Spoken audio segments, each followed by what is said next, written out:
na ihe na-eme na vidio ụwa ọzọ mma apụta mma abụkwa onye Igbo eziokwu ka m na-agwa gị. That's why ndị African countries ji eghu ndị Igbo anya ọkụ ebe ọ na onye Igbo na-eghu ya anya ọkụ na-eghu ya anya ọkụ up and down. Ị na-eme business na South Africa na-eghu anya ọkụ, Zimbabwe anya ọkụ, all the whole country a na-eghu onye Igbo anya ọkụ because of na ha enwere uche. Gị na-eme ebe a jụọ m na gọọmenti alụghọrọ ha briji ha eji wee na-agafe from the other village to the other village maka na nwere mmiri kewara ha. Gị nke ha meziri kama ha eje wokwa na ego tụkwa ego gote ụgbọ ọ tụkwa ego rụọ briji n'aka ha.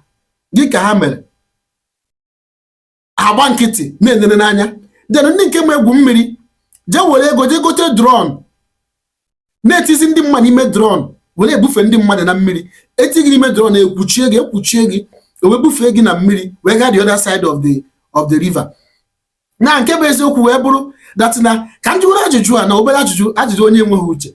ọ bụ na enwe ka esi ekpuchie gị na drone ahụ onwe ka isi wee nyụọ ahụ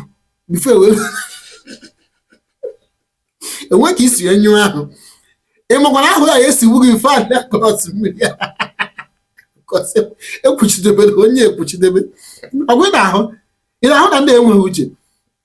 Ọ dịzere mmụọ reason why eji abụ ebe ọ na ndị Igbo na-egwu ndị Igbo anya ọkụ because onye Igbo agaghị eme. Ị mara na onye Igbo nọ n'obodo a na-ekwu okwu ya na ọ na Igbo man nọ n'obodo a ada na atụkọtara ego rụọ that bridge kama osisi ike onye na-agafe na-anarị ego toll gate ọ egote ụgbọ onye Igbo ahịa n'abalị keke bụ onye Igbo ahịa abalị ime drone ọ dịrọ possible. That's why abụ obodo ọbụla ndị Igbo je like this because of the kind business anyị nwere, because of the kind IQ anyị nwere like this a na-achụgharị anyị ka egbuo n'ezie na ihe a na-ezuzu ọlụ echi na Igbo ma mbata ebe a na gote ụgbọ onye Igbo jere obodo a na fụ ihe na-anụnwa fụ ihe ha na-eme ebe a na ihe a na-eme na-atị anya akụ o were gị egote ụgbọ na-ebuzi ndị mmadụ mebi na ndị drone a na-ebutu 200 naira ya na onwe ya sị ka ebube ndị mmadụ ụgbọ 300 onwe onye ahịa ha like ịnara fresh air n'elu ụgbọ kama ka o ti 100 naira for example ka m na-enye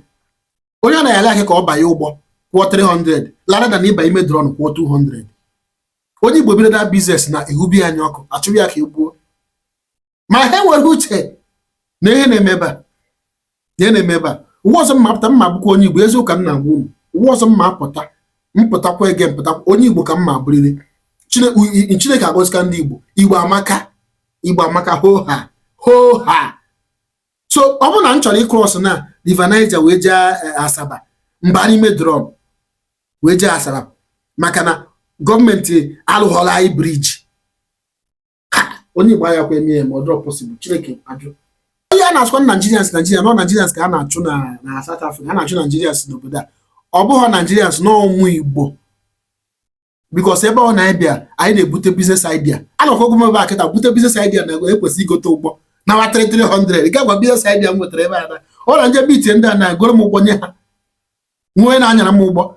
before na-anyara m ụgbọ 6 months egotekwu m ọzọ ụgbọ m adị bụọ before na-anya ụgbọ m adị ịtọ ụgbọ m abụzie m ụgbọ achọrọ m ihe nwa dee ihe nwa transport ọkwa ife na business a na-egbu m ife ọ na-eti anya ọkụ esetie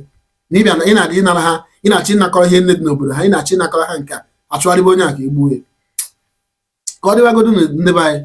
a sị ka m nwetara unu nke anụ maka unu si okwa m wee tụlee unu na-afụ the more reason why eji egwu ndị be anyị anya ọkụ